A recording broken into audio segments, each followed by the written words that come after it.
Bismillahirrahmanirrahim. Bismillahirrahmanirrahim. Assalamualaikum warahmatullahi wabarakatuh.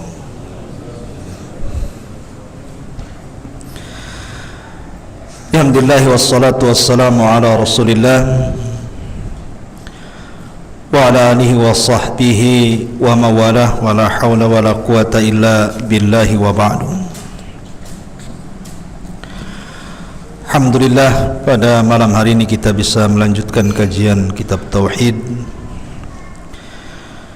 dan kita masuk pada bab yang ke-35, As-sabru ala aqdarillahi azza wa jalla. Sabar di atas segala takdir yang Allah takdirkan kepadanya, dan ini bagian daripada tauhid. Syekh Muhammad bin Abdul Wahab memasukkan bab ini karena sabar di atas segala takdir itu bagian daripada tauhid. Tapi sebaliknya, orang yang tidak sabar atas segala takdirnya, maka dia telah mengurangi tauhidnya. Taib. Allah Subhanahu wa taala berfirman, "Ma asaba min musibatin illa bi idznillah wa man yu'min billahi yahdi qalbah wallahu bi kulli syai'in alim." Tidak ada satu musibah pun yang menimpa seseorang kecuali karena izin Allah. Dan barang siapa yang beriman kepada Allah, niscaya dia akan memberikan petunjuk kepada hatinya, dan Allah Maha mengetahui segala sesuatu. Al-Qamah mentafsirkan iman yang tersebut dalam ayat itu dengan mengatakan, huwa rajulu tusibuhul musibatu faya'lamu annaha min indillahi fayarda wa yusallim. Maksudnya dalam ayat itu adalah orang yang ketika ditimpa musibah, ia meyakini bahwa musibah itu datang dari Allah, maka dia berusaha redha dan juga pasrah akan takdir yang Allah takdirkan kepadanya. Taib. Ma'asyiral muslimin yang dimuliakan Allah Subhanahu wa taala, terkadang ada orang diberikan nikmat yang begitu banyak, ikhwan. Rumah sudah sedia, istri sudah ada, anak-anak lucu-lucu, sehat-sehat. Setiap pagi rutinitas dia bekerja, kemudian sore dia pulang kerja. Setiap hari libur dia bawa keluarganya. Begitulah kehidupan manusia. Ada yang diberikan nikmat oleh Allah Subhanahu wa taala seolah-olah bagaikan surga dia di keluarganya. Tapi suatu ketika tiba-tiba dikejutkan, Allah Subhanahu wa taala turunkan musibah kepadanya. Lah, bagaimana cara menghadapinya? Tiba-tiba dia dipecat dari perusahaannya. Tiba-tiba anaknya sakit ataupun meninggal. Tiba-tiba muncul masalah, akhirnya bercerai. Begitulah musibah, ikhwan. Manusia itu tidak diciptakan dalam kondisi keadaan senang terus. Pasti ada susahnya. Lah, yang harus kita kemas dari musibah ini, antum harus yakin bahwa musibah itu datang dari Allah Subhanahu wa taala. Karena Allah Subhanahu wa taala berfirman, wala nabluwannakum bisyai'in minal khawfi wal ju'i wa naqsin minal amwali wal anfusi was thamarat wa basyiri sabirin alladzina idza asabathum musibah qalu inna lillahi wa inna ilaihi raji'un. Allah katakan, dan kami akan uji mereka bisyai'in minal khawfi wal ju'. Terkadang Allah uji dengan syai' dari rasa takut, sesuatu ketakutan, ancaman, mau dibunuh, mau dibegal, ada rampok gitu ya. Minal khawf wal ju' ataupun kelaparan, miskin, susah cari kerja, susah ekonomi. Wa naqsim minal amwal, Allah kurangkan hartanya. Dan juga wa naqsim minal amwali wal anfus, ataupun kematian, kematian keluarganya, istrinya meninggal, suaminya meninggal, orang tuanya meninggal, anaknya meninggal, itu ujian. Was samarat, atau kurangnya buah-buahan. Tapi Allah katakan wa basyiri sabirin, maka berbahagialah bagi orang-orang yang sabar. Siapa orang-orang yang sabar ini? Allah katakan alladzina idza asabathum musibah, orang-orang yang Allah timpakan musibah kepadanya, kemudian dia katakan inna lillahi wa inna ilaihi raji'un, semua datang dari Allah, maka akan kembali kepada Allah. Orang kalau yakin bahwa semua rizki datang dari Allah, kemudian Allah ambil, itu tenang, itu kan semua milik Allah, terserahlah Allah mau ambil. Tapi ada orang-orang yang tidak terima seperti ini. Dia tidak bisa menghadapi ujian yang seperti ini. Terkadang mereka tasakhut, mengeluh kepada Allah Azza wa Jalla. Saya akan sebutkan beberapa kisah yang menarik. Di zaman dulu ada seorang ulama bahasa namanya Al-Asma'i rahimahullahu ta'ala. Al-Asma'i ini melakukan safar, perjalanan untuk thalabul ilmi bersama beberapa kawannya. Rupanya akhirnya dia nyasar ke padang pasir, bekal pun habis. Rupanya di padang pasir itu ada perkemahan, ada satu kemah, di situ ada wanita tua. Akhirnya Al-Asma'i pun singgahlah di kemah itu. Boleh jadi ada makanan yang bisa dimakan, mau jadi tamu. Baru saja Al-Asma'i duduk, dan wanita itu wanita tua yang sangat salehah, yang sangat baik, dan dia memiliki ternak beberapa kambing. Tiba-tiba kemudian dia mengambil pisaunya dan hendak menyembelih kambing. Dari kejauhan datang dua unta. Yang satu unta tanpa penunggang, yang satu unta ada penunggangnya. Ibu ini bahagia, disangkanya anaknya datang. Rupanya dari jauh kemudian mendekat. Rupanya unta yang tidak ada penunggangnya itu untanya, tetapi tidak ada anaknya yang ada di atas tunggangan itu, karena unta itu dibawa orang lain. Artinya anaknya hilang. Ketika sampai kemudian unta itu, maka orang yang membawa unta itu mendoakan ibu itu, semoga Allah subhanahu wa ta'ala memberikan pahala atas musibah yang menimpa anak anda. Ibu itu langsung kaget mendengar ucapan seperti ini. Maka ibu ini bertanya, kemana anakku?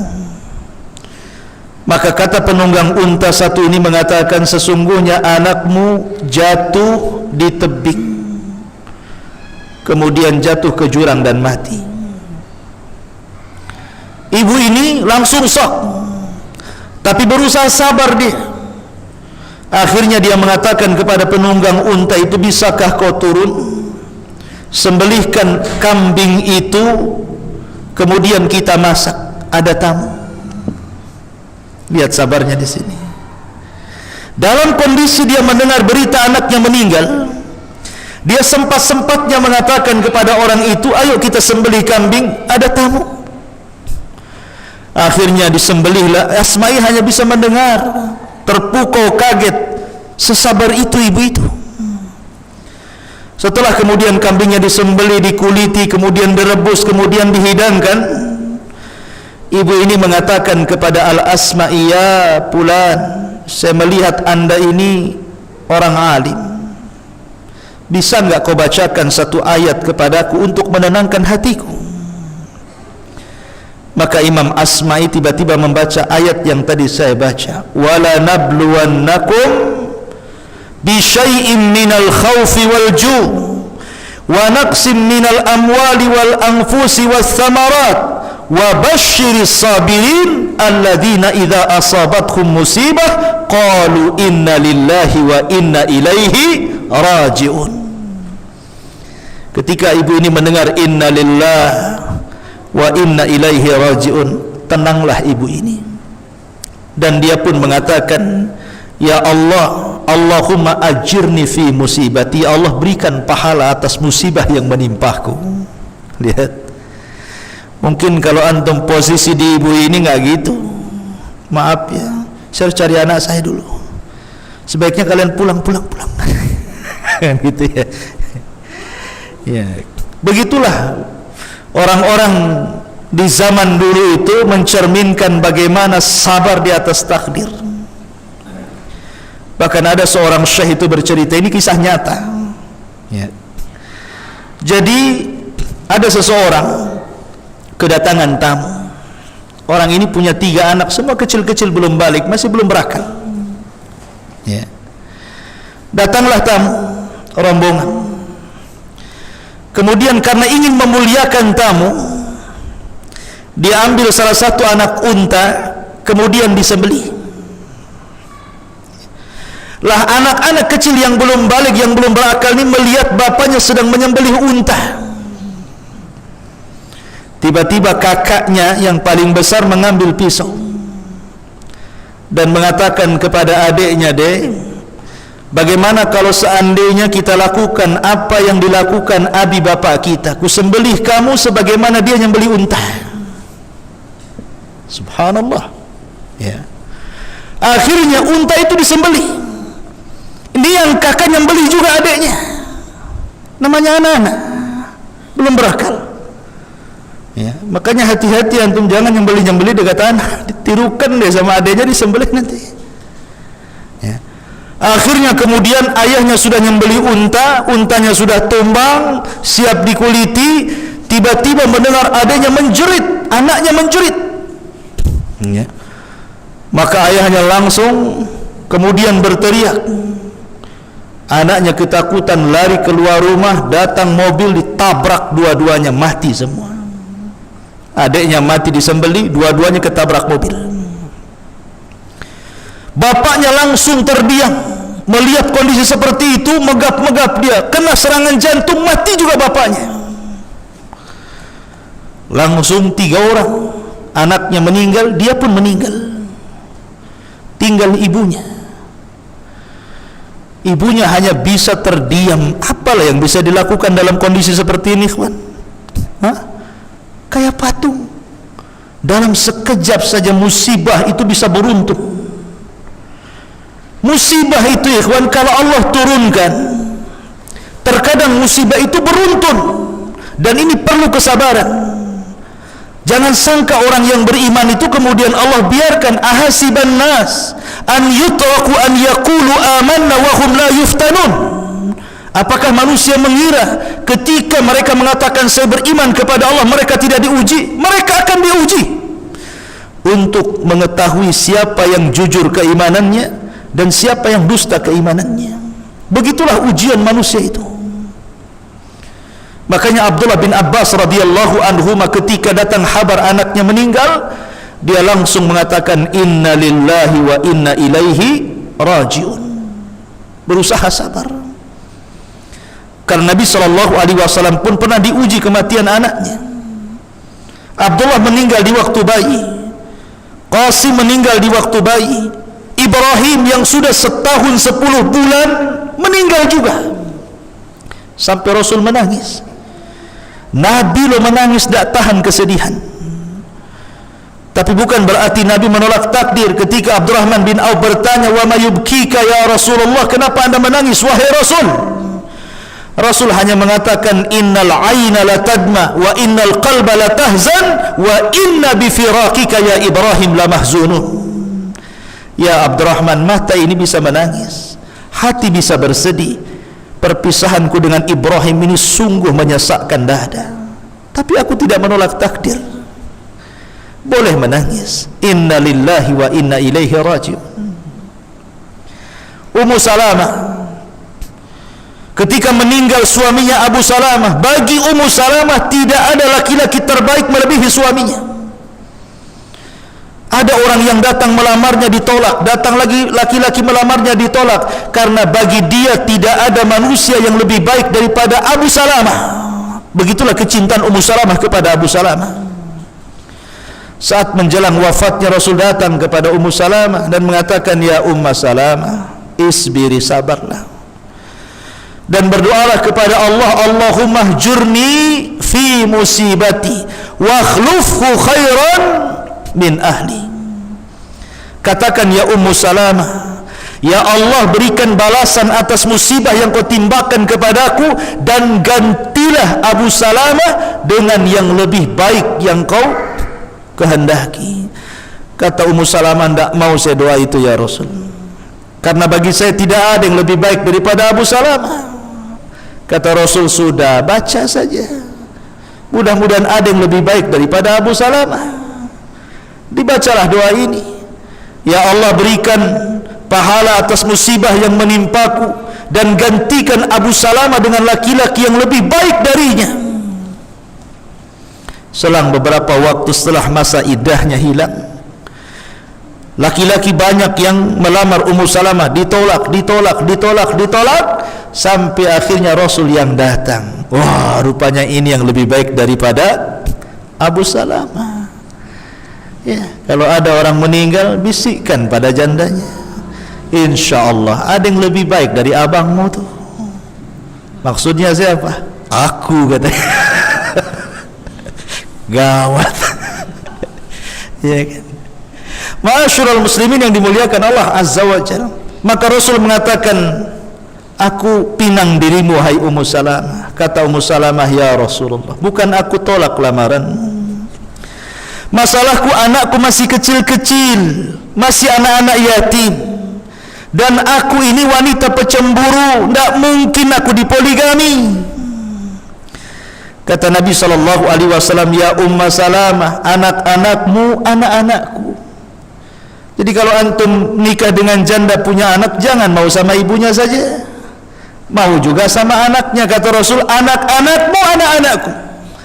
Adapun cemburumu, aku akan berdoa kepada Allah, semoga Allah menghilangkan cemburumu."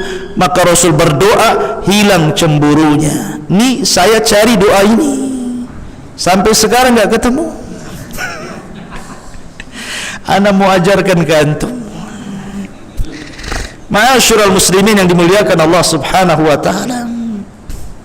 Begitulah musibah, terkadang kematian suami, terkadang kematian anak, terkadang kematian istri. Begitulah musibah. Musibah itu datang sekonyong-konyong. Bukan kita yang berkehendak, Allah yang berkehendak untuk menguji. Makanya para ulama mengatakan musibah itu SMS dari Allah, walaupun tidak masuk WhatsApp antum. Itu SMS dari Allah, agar dengan musibah itu semakin menanamkan kesabaran dan keimanan kita. Karena orang kalau tidak pernah diberikan SMS berupa musibah, ini bahaya orang ini. Kalau orang hidupnya senang, hidupnya tenang, kerjanya enak, suaminya mantap, istrinya ada, anaknya banyak, nggak pernah ada musibah, bahaya orang ini. Orang kalau nggak pernah kena musibah, bahaya malah. Karena Allah mengatakan, hatta idza farihu bima utu akhadnahum baghtah, kan gitu kata Allah. Sampai ketika mereka bahagia dengan apa yang aku berikan, kata Allah, maka kami akan adab secara tiba-tiba.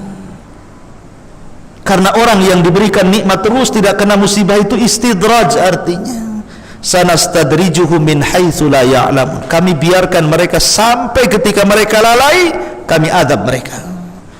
Tapi dengan adanya musibah ini ada sinyal dari Allah supaya kita jangan lalai, kembali kepada Allah, sehingga ketika Allah berikan musibah kita sudah siap, sehingga kalau Allah berikan bencana kita sudah siap, karena sebelumnya sudah dikasih musibah-musibah itu.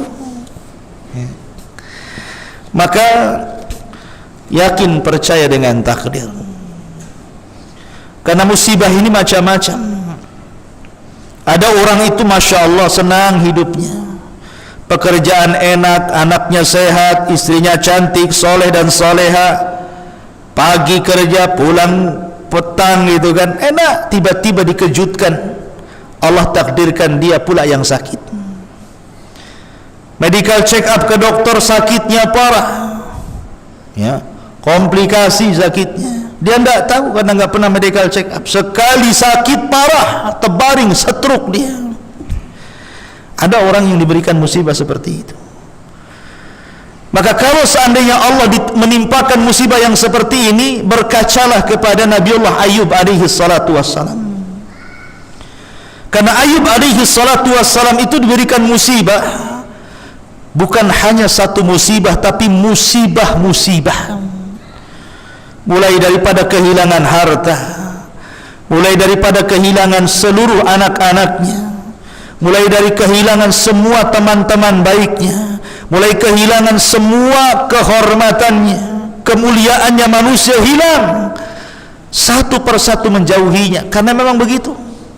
Orang kalau pertama sakit, ikhwan, pasti orang akan jenguk antum. Banyak orang yang jenguk itu. Ada yang mendoakan, ada yang ngasih beras, ada yang ngasih buah-buahan, walaupun yang makan yang nunggu, bukan yang sakit. Ya, umumnya kan begitu ya. Tapi masih adalah orang-orang yang mungkin dia ada jemaah pengajiannya, datang rame-rame. Itu kalau awal antum kena penyakit, masuk rumah sakit.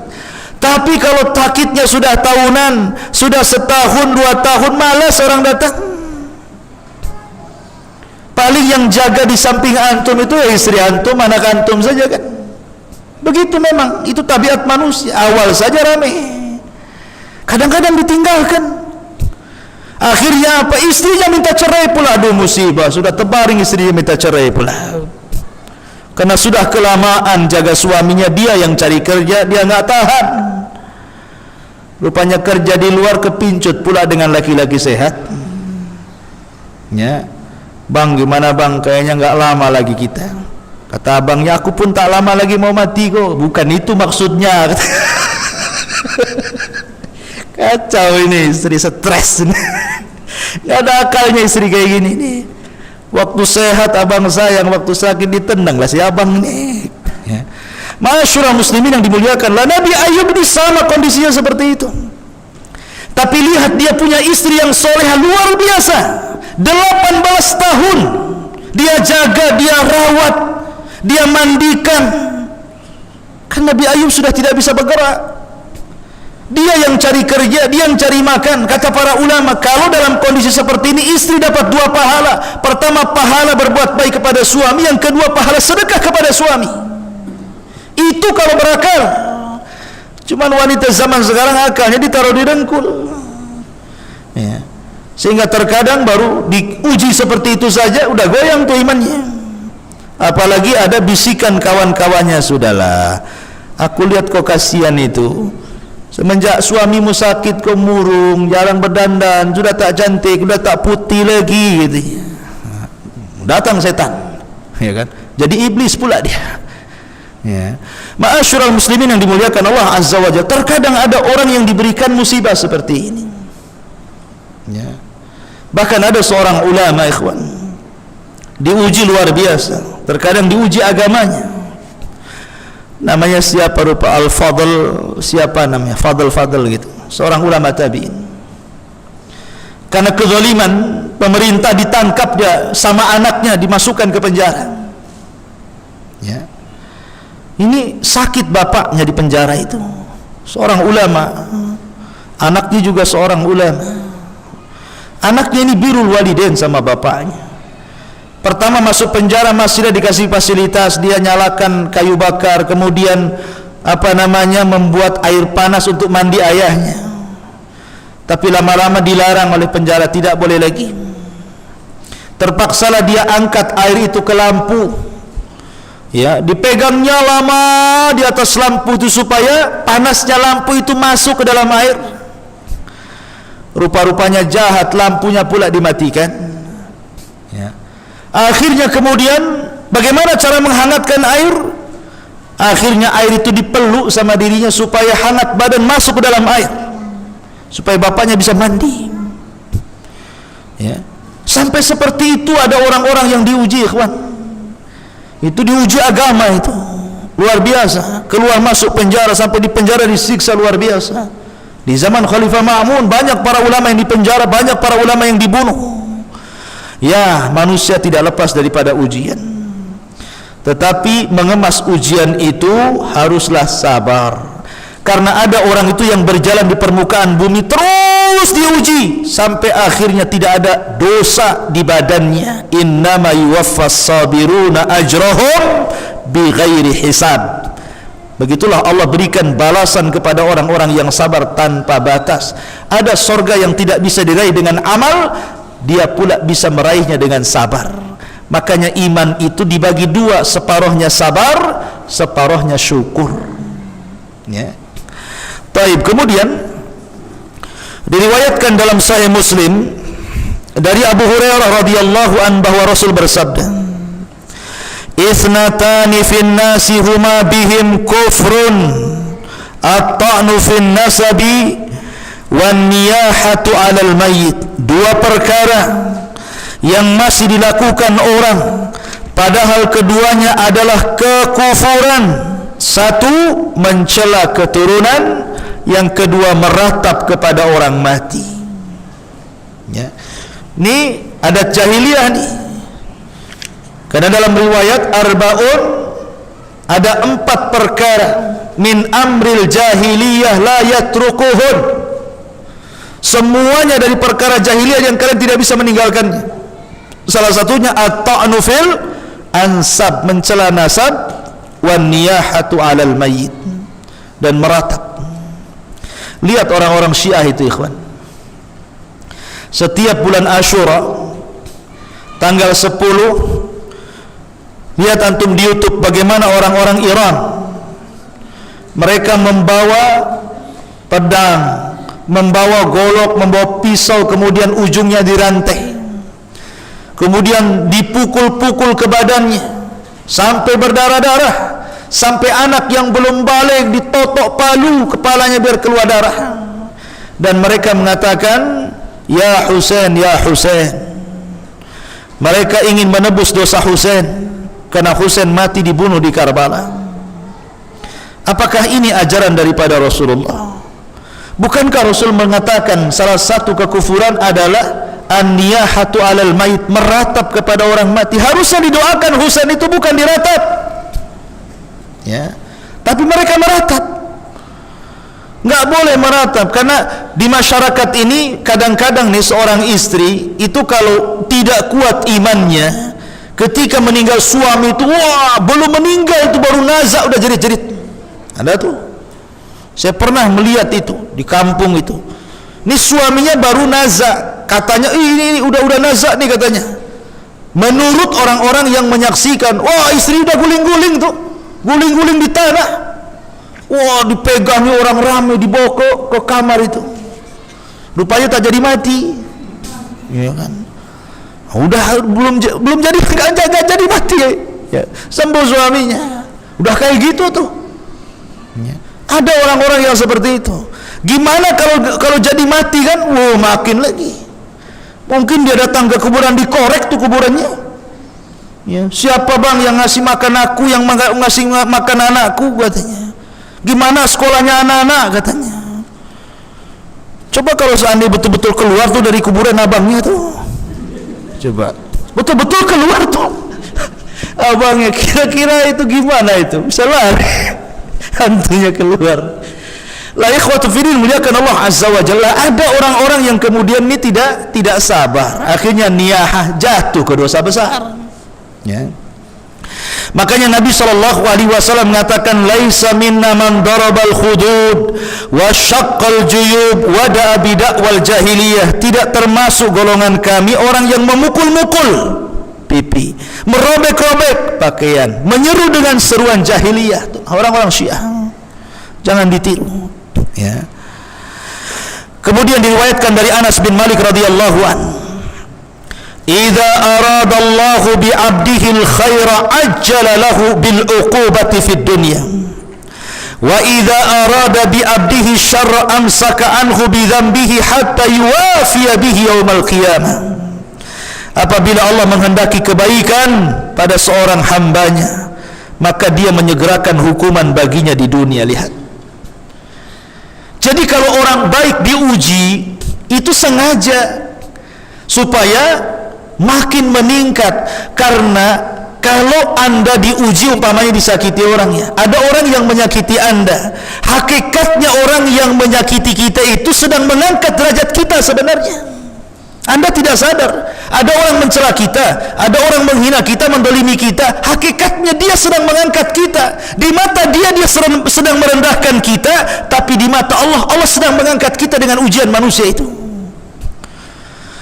Makanya tanamkan sebuah kaidah, kalau ada orang yang benci kepada kita, sesungguhnya orang yang membenci itu tidak punya apa yang ada pada kita, makanya dia benci sama kita. Kalau dia membenci agama kita, sesungguhnya dia tidak punya agama. Kalau dia membenci, umpamanya kita punya ide, punya pendapat-pendapat yang baik, dia benci dengan kita karena dia tidak punya pendapat. Kalau dia membenci hasad karena harta kita, karena dia tidak punya harta. Kalau dia membenci kita karena kita ini dihormati orang, akhirnya untuk menjatuhkan, karena dia tidak punya kemuliaan. Jadi antum harus paham, orang yang membenci itu karena dia tidak punya apa pada kita. Dan bukan berarti kalau dia benci kepada kita, hilang dari kita. Tidak ada yang hilang. Apa? Dia benci gara-gara kita kaya, tetaplah kita kaya. Apa masalahnya? Ya. Tidak perlu pusing, wah ini gimana si ini ya. Nah, hati kita ini sayang akhirnya, karena inti niat orang yang membenci kita itu supaya hati kita sibuk memikirkan dia. Maka jangan dipikirkan, tenangkan hati, nggak usah dipedulikan. Makanya sering saya katakan, tidur. Tidur saja. Kalau ada yang mencela antum, tidur aja, tidur. Nanti bangun tidur sudah nggak ada lagi, karena Allah tidak menciptakan dia bicara itu untuk kita. Sampai kapan dia bicara itu? Nanti berhenti sendiri. Capek loh dia, ya. Apalagi kalau bicara sampai sariawan, lama-lama berhenti itu. Orang sariawan kan jarang ngomong tuh. Doakan dia semoga sariawan. Semoga sariawan biar dia berhenti, ya. Kemudian, sedang apabila Allah menghendaki keburukan pada seseorang hambanya, maka dia menangguhkan dosanya sampai dia penuhi balasannya nanti pada hari kiamat. Lihat, kalau orang jahat memang sengaja nggak dikasih ujian tuh. Orang jahat itu dibiarkan saja, bisnisnya makin lancar gitu, walaupun dia nggak sholat gitu, ya. Anaknya makin banyak walaupun tak pernah sedekah. Kok enak kali orang itu, ya, katanya. Jangan salah, sengaja Allah tumpuk-tumpuk dosanya itu. Nanti pada hari kiamat Allah lengkapkan azabnya, gitu maksudnya. Kemudian Allah mengatakan, inna idhamal jazai ma'a idhamil balai. Wa inna Allah ta'ala idha ahabba qawman ibtalahum faman radiya falahu ridha wa man sakhita falahu sukhtu. Sesungguhnya besarnya pahala itu setimpal dengan besarnya cobaan. Dan sesungguhnya apabila Allah mencintai sebuah kaum, maka dia menguji mereka dengan cobaan. Untuk itu, barang siapa yang redha, maka baginya keredhaan Allah. Barang siapa yang marah dengan ujian itu, maka baginya kemarahan Allah subhanahu wa ta'ala. Dari sini pentingnya redha, ikhwan. Redha, ya, yang antum harus tanamkan untuk mengemas sebuah ujian itu, supaya kita redha, ya. Bagaimana caranya? Ya, bagaimana caranya? Pertama, kita berdoa. Kalau antum dizalimi, doa sama Allah. Doa orang yang dizalimi itu, walaupun iblis sekalipun yang berdoa, mustajab. Anggap iblis dizalimi. Ada yang menzalimi iblis. Anggap yang doa itu iblis. Mustajab. Lihat iblis berdoa apa? Fa'anzirni ila yaumi yub'atsun. Ya Allah, kata iblis, tangguhkan usiaku sampai hari dibangkitkan. Doa bukan? Doa. Iblis berdoa, ya Allah, tangguhkan usiaku. Dikabulkan? Dikabulkan sama Allah. Fa innaka minal mundzirin. Oke, kuberikan kau usia panjang, katanya. Iblis berdoa, dikabulkan. Kita bukan iblis, kita manusia. Tapi ada manusia bajunya iblis. Ya. Jadi iblis berdoa dikabulkan, orang kafir berdoa dikabulkan, orang fasik berdoa dikabulkan. Kalau posisi dia madlum, orang kafir itu kalau dizalimi, Allah tidak memandang kekafirannya, tapi Allah memandang keadilannya dan membenci kezalimannya. Ini orang mukmin menzalimi orang kafir. Di mana posisi Allah? Posisi Allah di orang kafir. Bukan karena Allah sayang dengan orang kafir, bukan Allah benci kepada orang beriman, bukan. Tetapi karena Allah cinta dengan keadilan dan Allah tidak suka dengan kezaliman. Itu masalahnya. Makanya kalau dizalimi orang kafir itu mustajab doanya. Ketika Rasul mengutus Mu'ad ke Yaman, Yaman itu loh nggak ada orang Islam, yang semuanya ahli kitab, orang musyrik, belum ada orang masuk Islam di Yaman. Tapi Rasul mengatakan kepada Mu'ad, fattaqi da'watal madlum fa innahu laisa bainahu wa bainallah hijab. Hati-hati dengan doa yang dizalimi itu, karena antara dia dengan Allah tanpa ada perantara, tidak ada penghalang. Ya, jadi kalau antum dizalimi nggak apa-apa, nggak ada masalah. Ini ujian bagi saya. Ingat, antum tidak tinggal katakan kepada Allah, Rabbi inni maglubun fantasir. Ya Allah, aku sudah dikalahkan musuhku, tolonglah aku. Seperti doanya Nabi Nuh alaihi salatu wassalam. Maka dalam hadis kursi Allah katakan, wa bi'izzati wa jalali la ansurannaka walau ba'dahin. Demi kemuliaanku dan keagunganku, kata Allah, saya akan tolong orang yang dizalimi walaupun dalam waktu yang lama. Itu janji Allah tuh, pasti ditolong oleh Allah. Maka kalau antum diuji oleh Allah, disakiti, dihina, diambil hartanya, antum itu di posisi yang kuat. Karena orang yang menzalimi kita itu dia puas, akhirnya dia bisa tidur dengan pulas. Tapi posisi yang dizalimi, tersakiti, tidak bisa tidur dia. Sebagaimana dia tidak bisa tidur, Allah pun tidak pernah tidur. Antum tidak angkat saja tangannya ke langit, karena tidak ada daya dan kekuatan kecuali Allah Azza wa Jalla. Biar Allah yang bereskan semuanya. Selesai, tenanglah antum. Daripada antum sesak dada, akhirnya dipikirin, tensi darah naik, akhirnya kolesterol numpuk, stroke lah antum jadinya. Mikirin orang itu jadi stroke kita ini. Ya.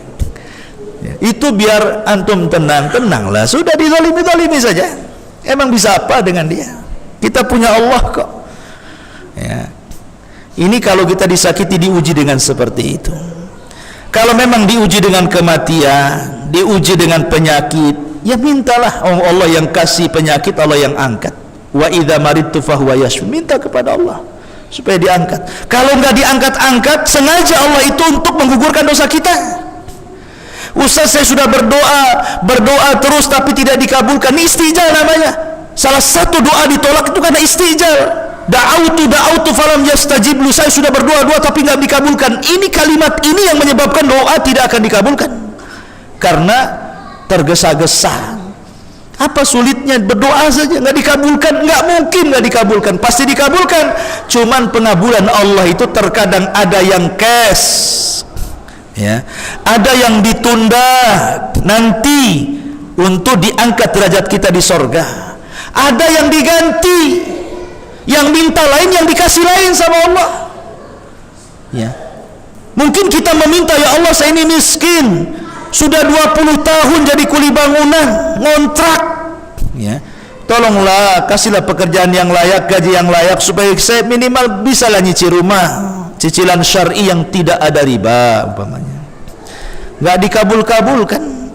Sekali dia naik motor, tabrak dari belakang, secara logika harus mati dia, rupanya masih hidup dia. Oh, begitu caranya Allah kabulkan. Harusnya dia mati, 99% ringsek motornya, harusnya dia mati, cuma dia terpental, cuma lecet-lecet saja. Oh, begitu cara pengabulannya, ya. Allah hindarkan dari mara bahaya kan.